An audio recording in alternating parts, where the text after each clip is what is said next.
let's get into it. Monday Night Bible Study. We are back into it, and we are getting into 18th century. We're into the 19th century now, and as we've been coming through the last few weeks, we've seen this transition, if you will, into the modern day church. We've been coming through where we've seen the age of enlightenment. We've been seeing the growth of, philosophy, of science and human reasoning, humanists and things like that.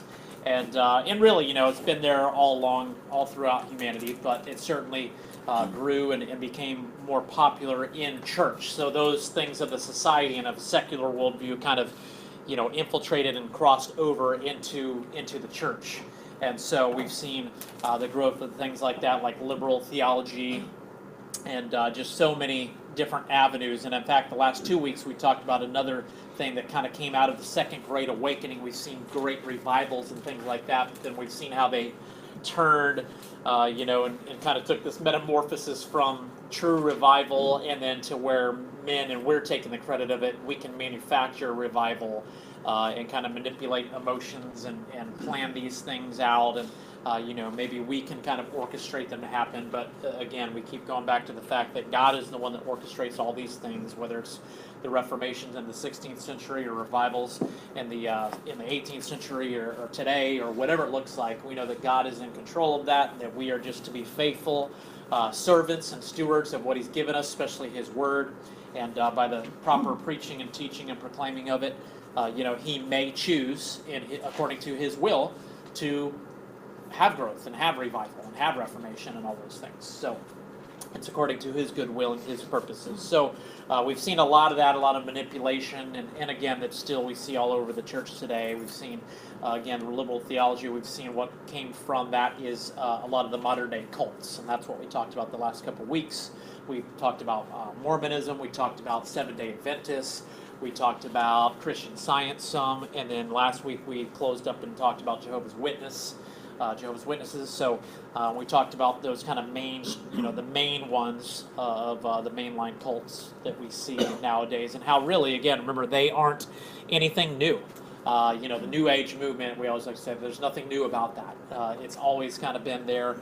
It's just it's more popular now. It's more accepted, maybe more widely accepted nowadays and today, because, again, we live in a time that is dominated by society and this idea of tolerance and not offending people. And so certainly we've seen in the Reformation in the prior centuries, certainly before that, but even up until about the 19th century, we didn't see that. We saw how the churches were standing strong and having councils against these things, and sometimes taking them too far. But certainly today, you could say we probably don't take them far enough and have real doctrinal discussions and trying to cross party lines, if you will, going into denominational discussions and things like that. So, you don't think this is good teaching that we're teaching here, and you don't find it where you want to go, then you can just kind of branch off and find your own little clique and do your own little thing, and no one ever says anything, and so it just continues to branch off from there. And so where we've seen all the denominations certainly are influenced and affected by that. We're going to talk about that some more tonight. But any thoughts or questions or comments, as a way of review as we get to where we are tonight? Cool. All right. Well, let's keep moving forward then. So, want to talk a little bit now as we stem out of that, come out of those cults and those teachings, and even in the church, doctrinal shifts, in the early, so we're talking about the early 1800s and mid 1800s, just a lot of change in the liberal theology and a lot of change, and we've already seen changes in soteriology with Arminianism and what we would call Calvinism or Augustinianism, in the Orthodox view. And so that stuff continues to go in all kinds of doctrines, whether it's eschatology, soteriology, all those things certainly factor in and change, and where Jehovah's Witness started and all that. It's just that mid, say, 1820s to 1850s is really just a melting pot for all that liberalism, and just everything seemed to stem out of the early 19th century. And we still see it obviously today. Now I want to talk a little bit about cultural Christianity, and so when we talk about that, we will get to talking about the social gospel, and I'll unpack that for us, what we mean by that a little bit more. But it's not really what we may think about today in sense of the social gospel. We'll talk about that more later. But how it really started is we see Christians and churches with good intentions, most of them, trying to influence and affect society. And certainly we believe that that's a good idea, that we want to go out and spread the gospel and make disciples, and we want the society and the people around us to be affected and changed by the gospel, certainly. So that is a good thing.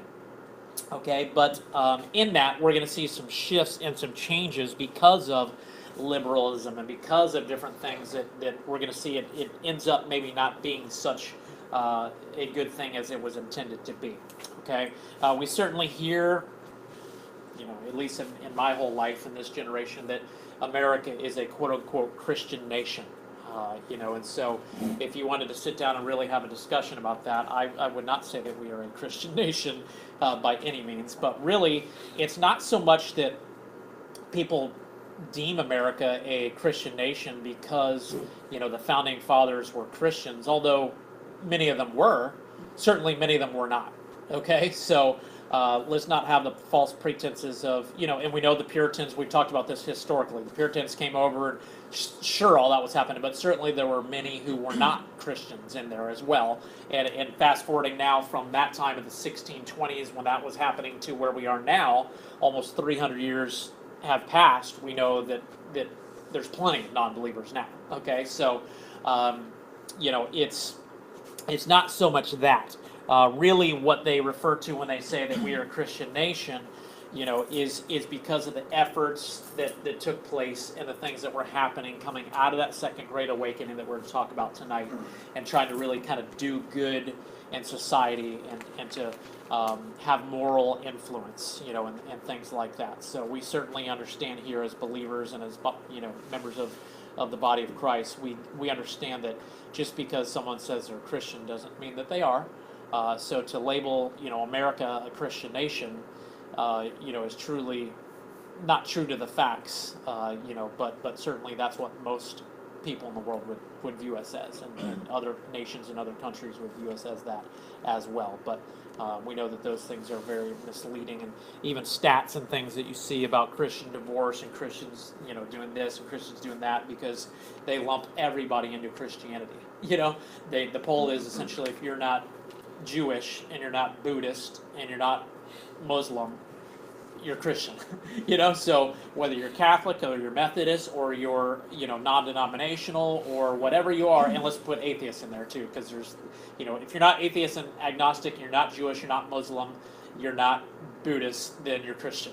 Whether you're Mormon, you're a Jehovah's Witness, you're a Catholic, you're a Protestant, you're all Christians. You know what I mean? So we understand how the stats can be watered down. It's not, it's just not very truthful to look at those things, and for reality it would be a different outcome.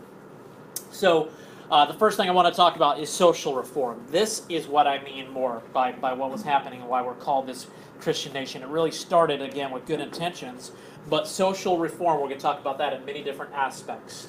The first one is this temperance movement. Now, this started before where we are now in the 19th century, but we're looking at 1785, so late 18th century. Dr. Benjamin Rush, this is a guy who is a Christian. He rejects strongly this view that was happening at that time, that intoxicants were beneficial to the body, that they were helpful. We see a lot of laughing, a lot of nodding, because a lot of us believe that as well. In our pre-Christ days, we thought intoxicants were very healthy for our body and good for us as well. But you can see through the course of history, most of us are kind of familiar with some of this, because what happened was, they tried to put this strict moral code in. And so, the church, the Baptists, the Presbyterians, the Methodists, the Congregationalists, all of them begin to kind of put these guidelines and these rules and these parameters on their congregants, and on their members, that, hey, no drinking, no smoking, no nothing, none of these intoxicants, nothing that affects the body in that type of way, are we going to condone? In fact, we're going to say we're not doing that. We're going to, outlaw that, and you can't be a part of this church and do those things. So that was started by this guy, and we know that it was perpetuated moving forward even more by so many of these denominations and by some of these churches, and that it led to, again, abstinence and things like that, which, I'm a proponent. I'm good with abstinence. Yes, let's preach abstinence. That's great.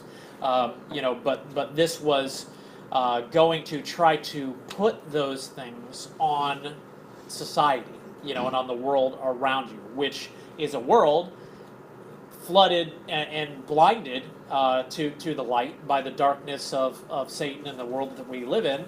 And so they don't have the same opinions about those things as we do, and especially of those who are strongly opposing it and on the other side. So this leads to the 18th Amendment of the Constitution, which we would think about prohibition. That's what that amendment was about. So that was the early. We skip forward a little bit here just to show where that all led to. Is by the time we get into the early 20th century, the early 1900s, you have the prohibition. Which probably most of us are kind of familiar with, and what that was all looking like. But really, even think about that as a snapshot of humanity and what trying to impose what may be good intentions, okay? Because certainly I believe, that you shouldn't be a drunkard and you shouldn't do drugs, and I would say yes, that's all true. Yes. I know that if I tried to strictly come down and enforce that even in our church would be difficult. But to certainly go outside of the church and try to, let's go out of the docks tomorrow, Brian, and go preach this thing and tell all these fishermen that they're heathen and they've got to stop drinking and stop doing the drugs and doing this stuff, or you're going to be in trouble and we're going to change the laws. And you can see how there would be some pushback from that, right? And think about the outcomes and the things that we know came out of the time of Prohibition. Think about it, really. Organized crime started at that time because of all the handcuffs in their view that were on them. So they didn't stop having bars and drinking and doing things. They just did it underground, right? And that gave them a way of controlling it all. So then even by the time the Prohibition was lifted, in America at that time, you had all the crime bosses and all the things that came out of that. They were running everything. So just to show that the light and the dark don't mix very well, right? There's certainly a distinct line in the light and the dark. And like I said yesterday, I think in Sunday school, we were at the conference. Matt, you might remember this. We were at the conference at Ligonier, and I've heard Stephen Lawson say this before because I've been listening to him for several years now. But he was talking about the concept we've all heard of, that we should be, the church or believers, we should be in the world, but not of the world, right? You've probably heard that. And what his analogy is, what he always says is, the boat is to be in the water, but there should be no water in the boat, okay? So that's kind of the view. And it doesn't mean, again, that we don't have good intentions of evangelizing our neighbors and our society. We want to do that. But we know, again, that that's God's work, and that we are to do what we're commanded to do and be obedient to that and pray that he gives the revival and changes hearts and does those things. It's not going to happen by us imposing things and enforcing our morals that we have from a biblical worldview onto a world that is heathen and without Christ like we were and doesn't want anything to do with our quote-unquote good morals. That's good for you, but what's good for me is good for me. And I'm happy with giving my flesh lots of alcohol and hanging out with girls and doing the things that you say is bad. I like those things, okay? And before Christ, I really liked those things, and you couldn't tell me that they were wrong because they feel great to me.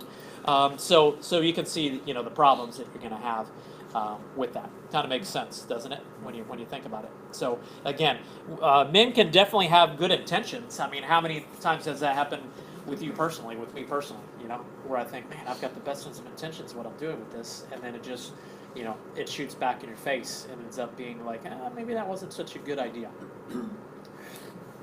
Okay, so that's the temperance movement. Next one we're going to talk about is the anti-slavery movement. Again, another good thing, right? Certainly, good thing.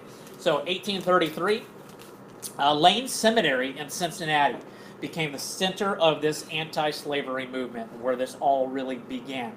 And so what happens is the officials at the seminary here attempt to kind of, put a stop to what they're doing and stop this movement. And so the students, instead of giving up, they really felt strongly convicted about what they were doing, and they just essentially left and moved to a different school that allowed them to do the things that they were trying to do, and having meetings and trying to get rallies and get people behind this movement. Obviously of stopping and abolishing slavery, which I think all of us understand that movement is a positive movement, going in the right direction. And so, again, we see the start of that, and that many of these denominations, think about where we are, as a Baptist church. There was splits and divisions within the denominations. You had the starting in 1845. There you have a split. You have the start of the Southern Baptist Convention. So Southern Baptist churches broke out of that, because essentially what you're looking at is a denomination that is divided on which side of this we want to be on. And so those who don't want to, swim upstream in their view and stand out for this and go fight that social reform fight, they stick and they stay. And then the part of the denomination that wants to kind of right this injustice in their view is going to separate from them, because they can't be together. Yes, sir. Was it the majority of the students in the school, or was it just a couple? That's a great question. I don't know what the numbers in particular would be. Not a couple. I mean, it was many. I don't know as far as a majority, like they left the school and the school closed down or anything. But I know it was a significant group that this movement, caught fire and started going with. So, because it leads to, what we're going to be talking about with the splits in the denominations, and, it just gained more and more headway until, we see Congress and the government getting involved and trying to ban, slavery and to abolish slavery. So this is kind of what started that, whole process. And while, let's be real, we know that we're all humans and imperfect, and that slavery and prejudice and all that stuff hasn't been abolished. So let's not be naive, but we know there's been great strides made, to where you're not supposed to have slaves. There's no slavery how it used to be, certainly. But certainly we don't want to ever paint the false picture either that we live in this, perfect situation, because we're better now. We've evolved to understand different things, and there's no such thing as that anymore, and there's no more prejudice anymore. And obviously we'd be naive to say those kinds of things. But this is where that started. And again, where we see a significance in church history is this split with the Methodists. The Methodist split. You see 1845, same year that the Southern Baptists split out. You've got the Southern Presbyterian churches. They split and formed their own Southern Presbyterian Church in 1863. And so, that's what was really happening. So now we've seen denominations before this, right? Prior to this, we've seen splits over like doctrinal differences, for sure, right? And what would be some of the big ones that we think of? What are some of the doctrinal distinctions we've seen splits over? What would be things that would come to mind? Arminian versus Calvin. Okay, yeah, Arminianism and Calvinism, sure. Yeah, baptism, infant baptism, right, and believers' baptism, and the Anabaptists and Zwingli, all the way back to that.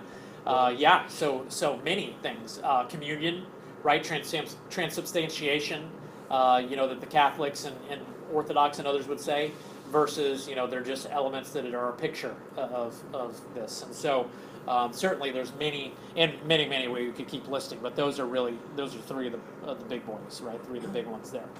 So now, not only with doctrinal issues and theological issues, but now we're seeing social issues start to become a problem within the church. So was there a huge divide in the Roman Catholic Church at this time? Was it predominantly white? Yes, it was. Okay. Yeah, and so remember the Roman Catholic, they had a divide well before that. When we think about the Great Schism, I think it was 1045. So you're talking 800 years before this. They had really their big divide where they split up into the Roman Catholics and the Greek Orthodox. So they had their doctrinal splits and things like that. Now, sure, inside of there, you're always going to have, splits and things. But the way that Roman Catholicism, the way that religion is lined up is, they have a structure and a hierarchy, and you got to kind of stick to that. It's not like independent Baptist churches and things. They don't have independent Roman Catholic churches. Like you're in or you're not. So, that's kind of more of the view with them. Even though certainly they've got some shifts in doctrinal things over the years or whatever, they certainly aren't okay with you just being like, yeah, Priest Peter, you can take your Roman Catholic Church and go say against what we say. Like they're not down with that. Yeah. Good. So this leads up into the time frame, 1861, 1865. You've got the Civil War going on in the United States, okay? And so North versus South, and kind of crossing over there into some, historical things, crossing into our church history study. That's a timeline that we're looking at, trying to abolish and put an end to slavery in the United States, which again we know was a good thing, and it went in the right direction, but certainly we know, men are still struggling because we are men. Next one. So this is number next. What are we? 3. Third one, urbanization problems. So we understand what that is, right? Growth problems because of cities and inner cities between the Civil War and then the World War. This influence of the church dissipates, which is commonly seen throughout history that we've looked at so far. And even in some of these cults that are making dates, remember Jesus is coming and it's going to happen, and then the war happens, and they view that as like Armageddon, but Jesus didn't come, and then what happens? There's a big fallout after that because, your prophecy was wrong, and you were found to be at fault with that, and so certainly war puts a different spin on things, and especially in society, and also within the church as well. So with those things happening around that same time, we have the mid-19th century, 1850, you've got the development of public schools. So the public school system has begun at this point. And again, we look at the public school system now, almost 200 years later, called 160, 170 years later, we see it for what it is. It is the world's system of education. Before that, obviously, you would have people educating in home and in church, and now in the last couple hundred years, you've got Christian schools and private schools and things like that. But the development of public school system, that's going to now create an avenue for secular influence, right, and for secular teachings and what I would call secular indoctrinations and things like that, because even think about, they would say that we don't, we're not religious, and the separation of religion and state and all the things, even though they're taking that out of the context, they would say that's their thing. And my argument would be, you do teach religion, you have faith in evolution, and evolution is your religion that you teach. And so they would teach their system, their systematic approach of all things, and obviously eliminating God out of that, and trying to define and use, again, science and human reasoning, going back to the Age of Enlightenment, right? So that's their worldview, that's their secular worldview, and that's the system that they obviously will implement in their school system, and in the government, and in everything that we see. So we see that the school system freed them up, from education, from religious teachings. Like that's pretty much what I was just talking about, and which led society into, more secular ideas that we see today. And obviously that's been a very slippery slope. You can imagine in the 1850s the things that they were talking about with racial inequalities, and all those kinds of things. And fast forward now and look at where we are today.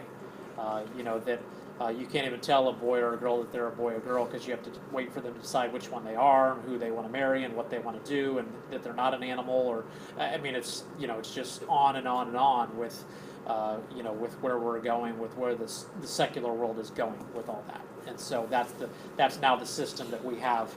Fast forwarding another 170 years or whatever that number is. So it's going to continue, guys. We know that. It's going to continue to be a slippery slope. It's going to continue to be the darkness of the world that we know the scriptures tell us that we live in. And so, again, we should never be surprised by the system and by the secular system, which we were a part of before Christ. So you think about yourself in your own testimony, and even Pete's, like Don said, Pete's Martin Luther type of experience in his testimony. You just think about who you were before Christ. You were on the same slippery slope. You were rolling around in the same mud, and you were enjoying it. And you were a slave to sin, and a slave to Satan, a slave to the world, just like the rest of the world without Christ is. So that's why we need Christ, to continue with revivals and to continue to do the work that He does to build His church until the end, when He comes and sets things all straight. Yeah, Pete. I was just thinking, what's been sticking in my head is about people who are, say, the Christians. We say we're all Christians because we're from America. Right. But Muslims are the same. We say we're Muslims, but most of them aren't Muslims. Right. And even whatever religion it is, there's only a remnant of each one of them that really is good. And so it's just a lot of people wondering why I'm not really caring Right. about anything. Sure. Yeah, because there, like you say, there's a remnant who's really just sticking to kind of the quote-unquote religious teachings of whatever religion that is. Yeah. And for us, obviously, we understand the differences. In order for us to stick to the religious teachings of our religion, you've got to be converted by God Himself to do that. Yeah. Which But is the wonderful different. thing is that we get an opportunity to share our belief with others. Yes. That's just too much. Right? Good. Good. Okay, so we're still in social reform. You see, I just threw in that note so that we would have it, that the early 1920s is when is the time frame that it started happening with evolution being taught in the public schools. So, the theories of evolution, Darwinianism, and all those things, that's when that started to be popular and was the teaching now in the school system moving forward. Again, the slippery slope.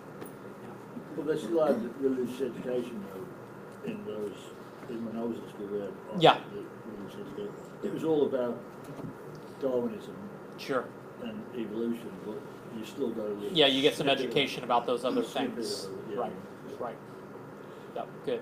And in that education, why they're naive or why they're wrong. Typically. Tainted badly, Yeah. I know. Certainly, and nowadays, I mean, maybe not even when you were at school, and maybe not back, but No, it nowadays. was in the same man. It was Certainly. like, obviously this didn't happen because we Yeah. came out of a... Nowadays, tradition or- kids that are believers and going to church and things like that, I mean, they it's a tough thing now. They get ostracized by professors and by teachers and called names and called ignorant and stupid, in front of their classmates, and a lot of that happens now. So good. Okay, I think this is our last one. Fourth one is immigration issues. So all these things, these points that we're talking about, fourth point here being immigration issues, these are all things that we're lumping under here with social reform. So the point is, we're seeing the church trying to influence society and culture. And these are kind of some of the avenues they're using. Is the anti-slavery thing. They're trying to do good things, through these things. And another one is that we see an immigration issue certainly in the early 19th century. So from 1865 to 1900, you see the number there. I've got some 13.5 million immigrants arrived in the United States in that time frame. So, and we know obviously today, all the political talks of refugees and immigrants and building walls and having rules and legislation and all the things that come with that, because there have been many, many more than that certainly now. From whatever time frame that is, 35 years, you had some 13.5 million immigrants into the United States. I don't even know what the number is. Should have tried to look that up.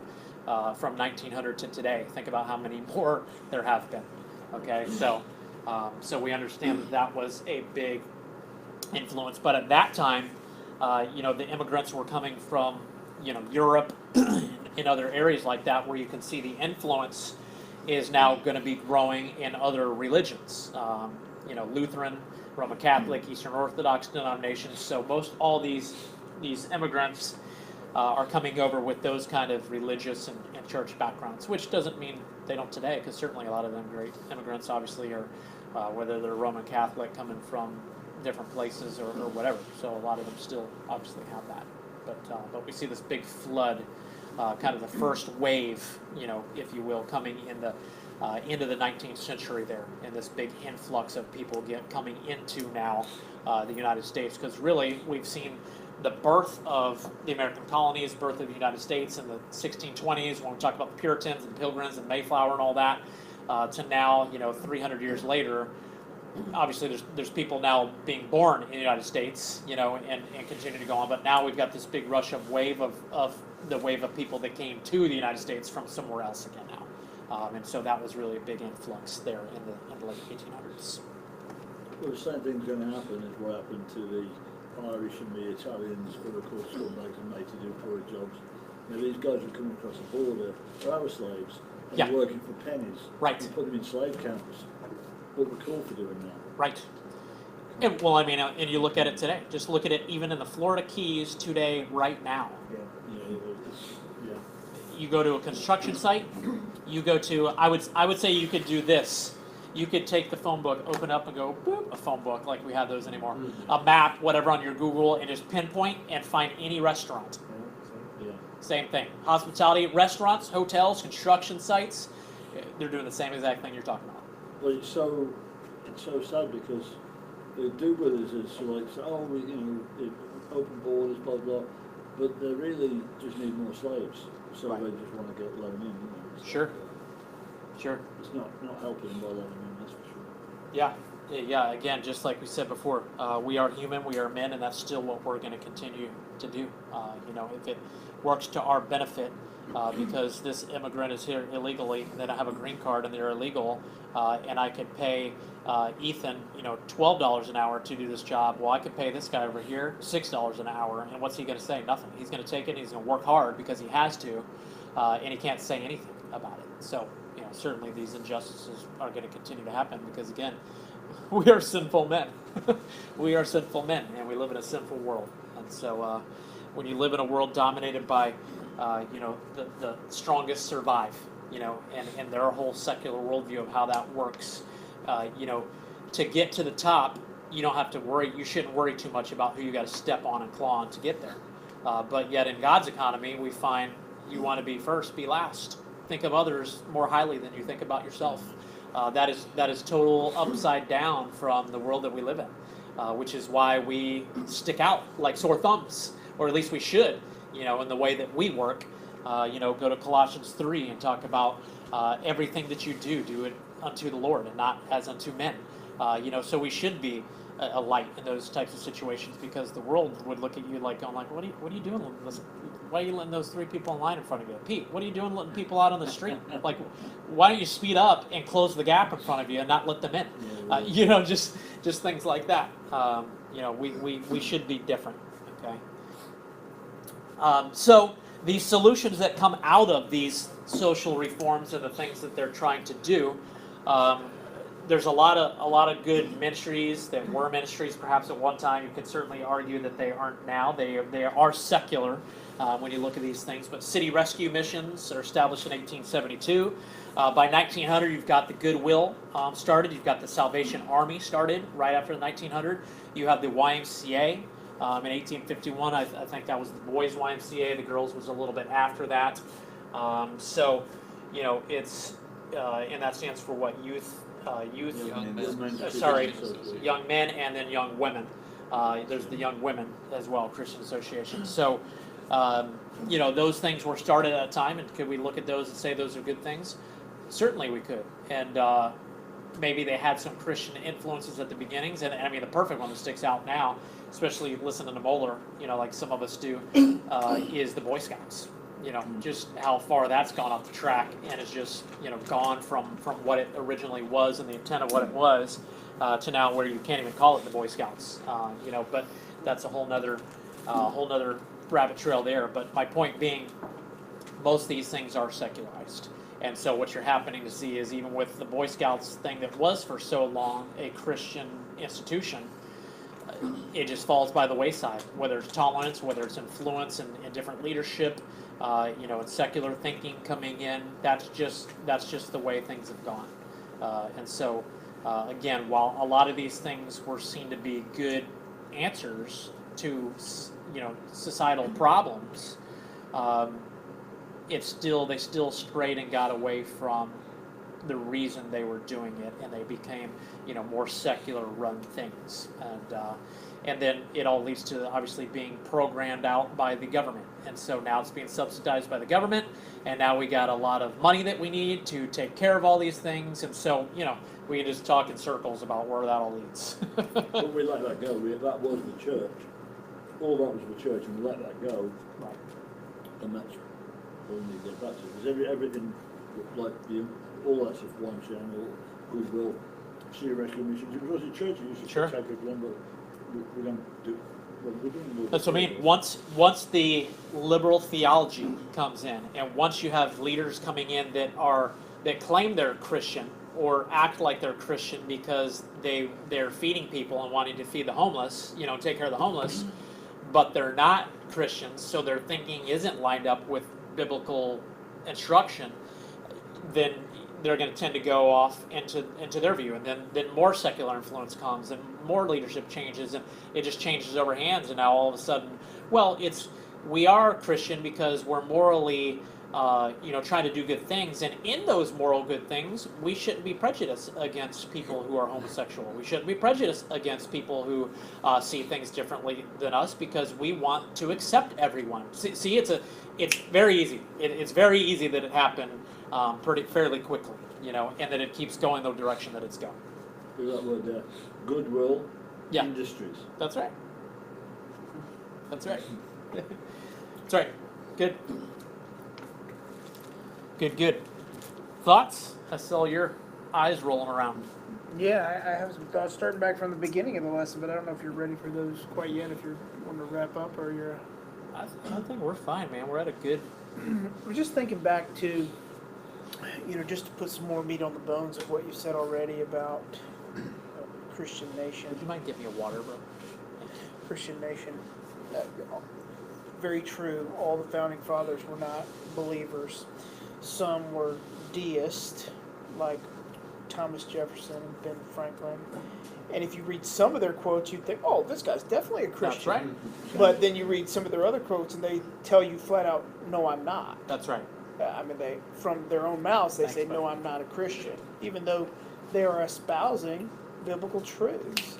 And so you got believers, you have deists, and you have non-religious people who still are attracted to and see the wisdom in biblical principles that are supporting this notion of a constitutional republic, not a democracy, constitutional republic, because they understand the condition of man, their experiences, they see them to be biblically accurate, and so you see them putting forth and supporting all kinds of biblical truths. And so we're founded as a Christian nation in that sense. Not that we were founded by all Christians, but the people who started the nation had a lot in common. And that was something that the founders talked about, how difficult it would be to keep the republic. You remember Benjamin Franklin's quote when he came out of the Constitutional Convention. The lady asked him, do we have a republic or a monarchy? And he said, a republic if you can keep it. Saying that it's not going to be easy. And the Founding Fathers talked about the necessity of a commonality in the republic. And so that involves things like language, religion, values, morality. Yep. And all the things that you have just articulated are waging war against that commonality in terms of the things that comes to the natural mind. I mean, the second law of thermodynamics is all things tend toward disorder, and as soon as the constitutional republic was established, it began to decay.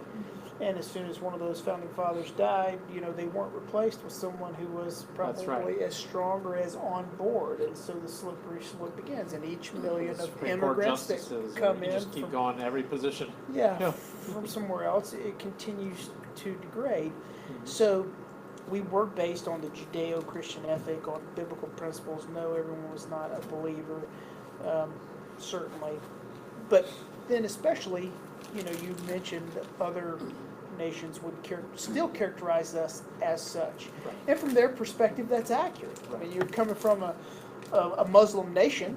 Right. Yeah, they're a Muslim nation, you're a Christian nation. Right? In huge terms, that's true, because we have those tendencies, those inclinations towards worldview, although current theologians like Al Mohler, you mentioned, would not refer to America as now as a Christian nation, Yeah. but rather as a post-Christian nation.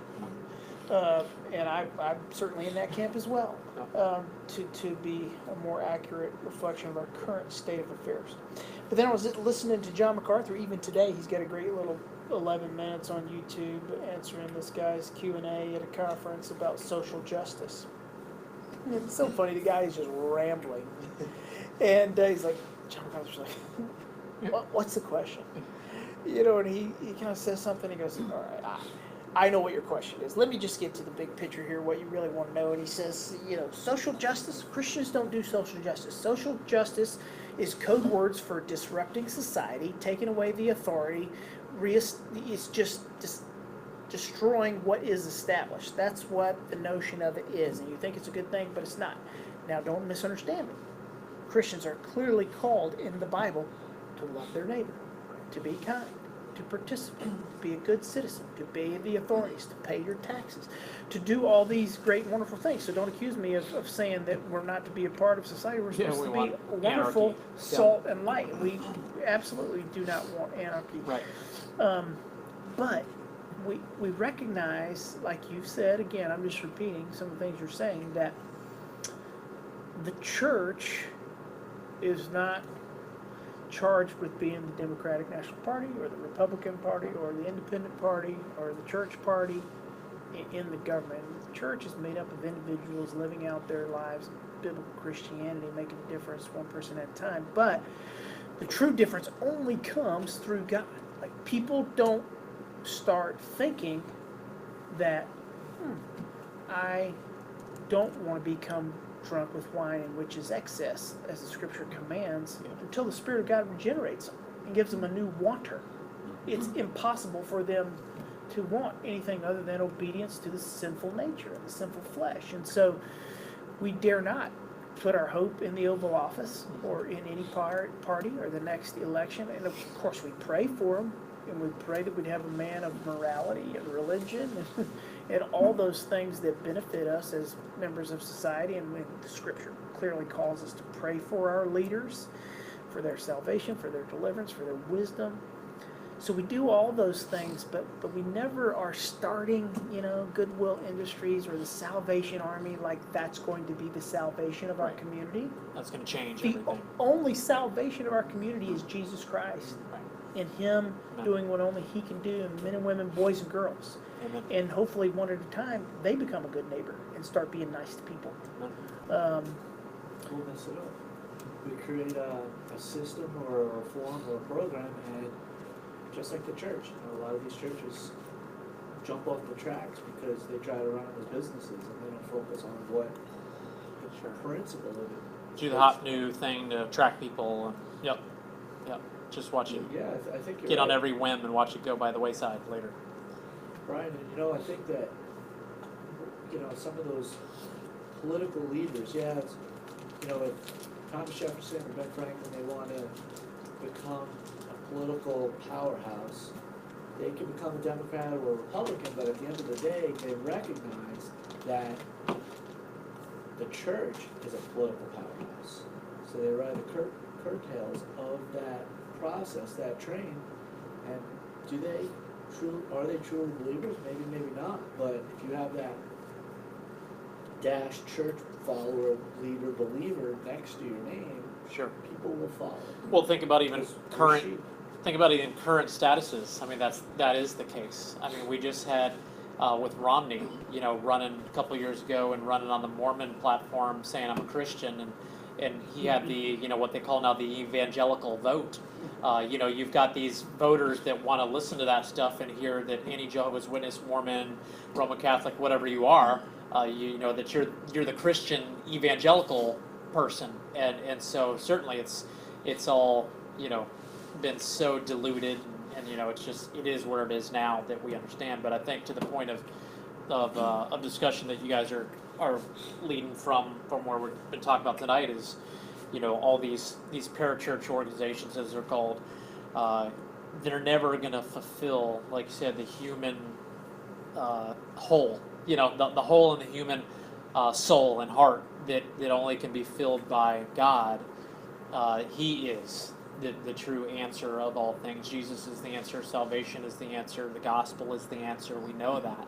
And so, as good as these things seem, it's not going to change, the overall aspects of men and who we are, and depravity of man. Those things are never going to change. Sinfulness, depravity of man, problems that we have with, prejudices and healthcare and wealth reforms and poor and poverty and hunger and all those things are never going to be changed by these things. Are they good things? Sure.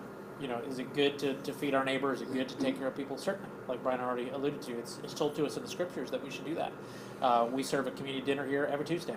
We try to give out food and we do those things. So are those bad things? Certainly. We don't think so.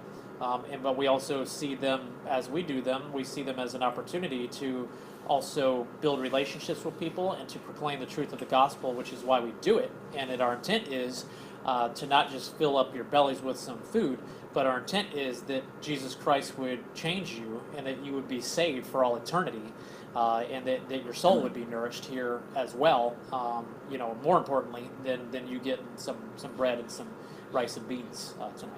So, but that's a different, I just bring that up to say that's the difference in what that would be versus Goodwill, what we're doing on Tuesday versus Salvation Army or Goodwill or any other government handout down the street. That's the difference why we do it in the intent and the heart of the matter. So. That Jewish guy that used to feed people, with the fish and chips. Yeah. Fish and bread. The yeah. Jesus? What's that guy's name? Amen. Yep. Good. Chips. So we'll kind of sum up this topic and get to the end of this maybe here for tonight. So again, the social gospel is what we're talking about. Social reform, where this really started taking effect, was at this time, and trying to serve the needs of society and the needs of the community and the needs of the culture. But the problem is, just like what I just talked about, and why we as a church do the small feeding and community ministry that we do. When you look at what they were doing, the problem was that they were serving the people and tried to clean up society, morally, and to help in that way. But they just really, it wasn't happening because of what Brian said a minute ago. They weren't using the power of the gospel to do it. They weren't preaching the gospel in that. So if the gospel isn't being heard and isn't being proclaimed, well, then it's not being believed, and people aren't being converted and not being transformed, which is really where the change takes place. Yeah. The change takes place from God and from God. Romans 10:17, and faith comes by hearing and hearing the word of God. The change comes by God's word and by the gospel and by the power of God through the power of His Spirit, and that's where the change and the real reform comes. So we shouldn't, expect to see any other fruit or any other outcomes than what we've seen from it all. So we understand that. I understand I'm preaching to the gospel here amongst believers here, but again, this is where church history comes into play, and where we are today, and all these parachurch organizations that we see around, that we're naming and that we see today. This is where the birth of all that came from, and so that's why we discuss it. So maybe we can go with some of the philosophies of the social gospel. I'll let you catch up on the notes there. We'll just do a couple more slides here that I've got here for us tonight, and that social, again, the social gospel as we think about it today, this ends up, you can see where this is kind of going, and we've already talked about decisionism and easy believism and all that, but this is just, this is going right with that. Social gospel, prosperity gospel, trying to do good things for the wrong intents, or with the wrong motives, or not the proper motives, of the gospel and of changing people in only the way that the gospel can do that. So when we look at these social reforms, we look at the social gospel. The thought was that society could and should be thoroughly reformed by Christianity. And again, we would love to see that, But how that happens, we know, is by possibly individuals, possibly small groups of shade, but certainly through individuals being transformed and changed by the power of God through the preaching and the proclamation of the gospel. Okay, so called for churches to speak out against the evils of society, and that's certainly what these people were doing, because poverty and hunger and those things are wicked and they are evil. In their view, so we've got to put an end to those things. And so how do we do that? Let's speak out against those things, and let's address those things that we see in society that are major problems in our culture. So they want to, in fact, bring every aspect, every aspect of society and of social life under the influence of Christian morals and Christian ethics. Is essentially what we're talking about with social gospel. Okay, really focusing on Christian ethics, like you said, the Judeo-Christian, morals and ethics is really what they're trying to do. And so, in their attempts to do that, the problem was they were leaving out the core ingredient, right? You're trying to make venison chili, and you forgot the deer. You know what I'm saying? Like, you can make some sauce that's going to be okay, and it's going to be like an okay red sauce and tomato sauce, and it might feed some people. But you got to have the right ingredients in there. You got to have the meat in there in order for there to be a real good thing happening there. So they were certainly trying to do some good reforms and good things, but again, when you're leaving out the gospel in the heart of it all, then you're kind of missing some of it. Sorry, Pete. Here we go. Let's see if that's a good place to... Yep, that's a good place to wrap up right there. Applicable thing to us is not to try to use our own will. It's so easy to get caught up in, I have to be better. Yeah. Instead of, or I used to pray all the time, Lord, help me be able to do this through my own strength. You know what I mean? And not asking the Lord for His own strength and His.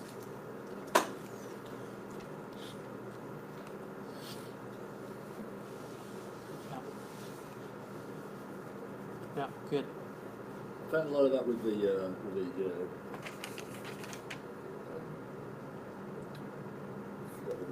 missionary things.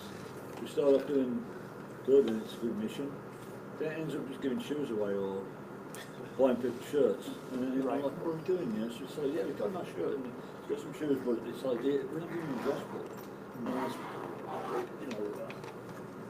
It's easy, and then you find, oh yeah, but I'm so good because I came here and I'm so flipping good, Yeah. Hey dude, you know how good I am. I'm so good, but I gave 50 kids shoes that never had shoes in their life. Yeah. It doesn't matter.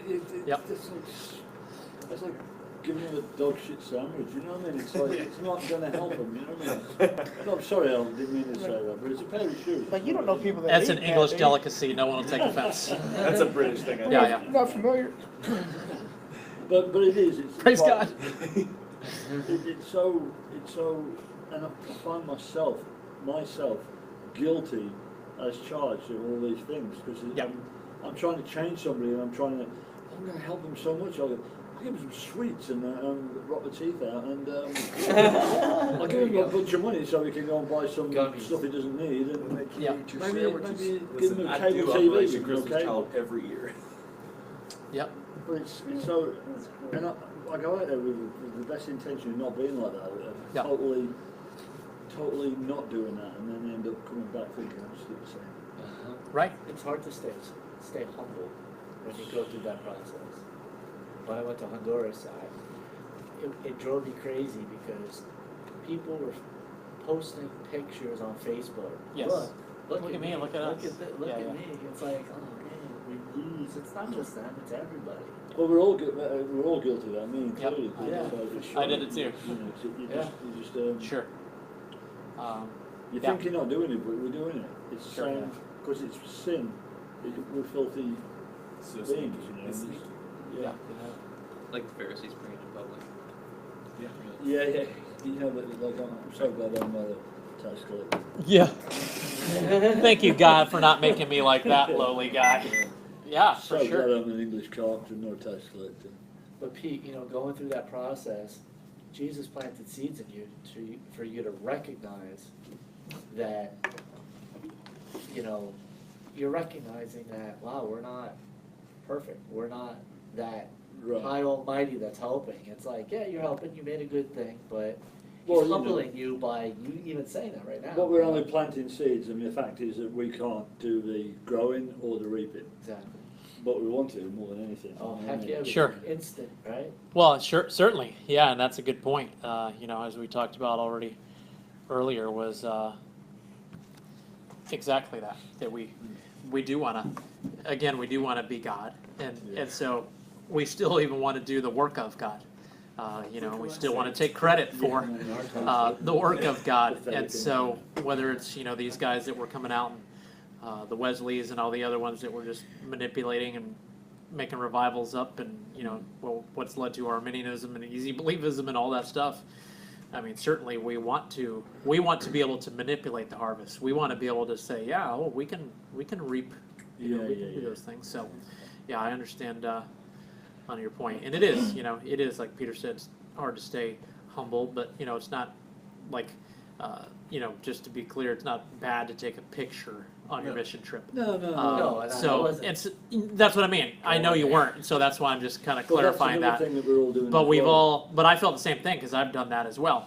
But it's obviously it's always about, you know, referring back to, I think Brian was that yesterday that you preached about that, but it was about, you know, David, and you know, that God looks at the heart. You know, Yeah. that it's never about looking at the Yeah. outer appearance. It's always about looking at the heart. You know, as David's brothers are all paraded in front of Samuel as he's come to anoint the next king, and he thinks every single one of them's the guy, and God just says, no, that's not the guy. You know, so That's great. don't look at him. Don't look at the things that you want to look at. I got different things that I look at, and those are the things that are important. And I've set before you a guy whose heart I've made right to be right, which is it's not that David's heart was right, just like mine's not, just like yours is not. It's that God made it right and chose to use it and chose to use him, and as he chooses to see fit to use us, you know, it's so hard because we struggle because we're still in the flesh. So I know I struggle with the pride, and like I said, even of the mission trips or whatever the thing is, we just continue to struggle with it just because, you know, we're still in the flesh and we find it difficult. I mean, the struggle is real. It's hard to humble yourselves, you know, before the Lord, you know, before the mighty hand of the Lord, so that He can exalt you in due time. That's hard, you know. I want to exalt myself. I want to be exalted. I want to be the one that's looked at for and receives the credit and is looked at for, man, he's good. And, you know, that's just who we are. We're like judging machines. Like we're judging everybody. It's like that guy's not as good as me because he's, you know, like taking a picture or he's, Yeah. you know, whatever it is. You know, it's like, and Yeah. I find myself so guilty of it. I find it's difficult to. It's difficult to sort of like yourself sometimes, you know what I mean? Because it's you're like, man, Because I'm such a hypocrite. I want to help somebody. Oh, I'm going to help you, but you know what? I'm going to make a bit of money on the side, and everyone's going to think I'm cool or something. It's like, It's nothing and I good can hear that little inside voice, of you us know. by ourselves. Yeah, but it's, you know, it's so hard to get out of that me thing, you know, like that. There's a little me inside you that won't leave you alone. It's like, well, it'll be great if we do this. And I even try and talk to myself. I can say, no, don't talk to me. You know, no, like, Get out of perhaps I'm here. insane, you know. I don't know, but it's kind of. When You are, but we love looking at this. I'm looking at it and I'm thinking, all that stuff, you know. I can imagine me. doing temperance and all that, you know, and recommending people didn't drink and all that stuff, you know, it's like. Sure. I mean, how many friends do we have that we try to tell those things to? You know what I mean? And try to tell them you shouldn't be doing that, and you should be doing this, and it just falls on deaf ears because it's going to continue to fall on deaf ears until God opens their ears to hear it. Humans can't impart wisdom. Only God can impart wisdom. We can suggest it, but we can't impart it. Right. And which I think that was a psalm I read today or yesterday. So Psalms, and I know a couple of the Proverbs, you know, say the same thing. I mean, the fear of the Lord is the beginning of wisdom. Yeah, So, that's it, yeah. so you're exactly right. It is wisdom, but where does wisdom come from? We know it comes from the Lord. It's not in our own wisdom, because in our own wisdom we are foolish and stupid. Yeah. So, That's one great thing about the Old Testament, man. You want to get a bit of fear of the Lord, read the Old Testament. You're like, oh no! and we're out on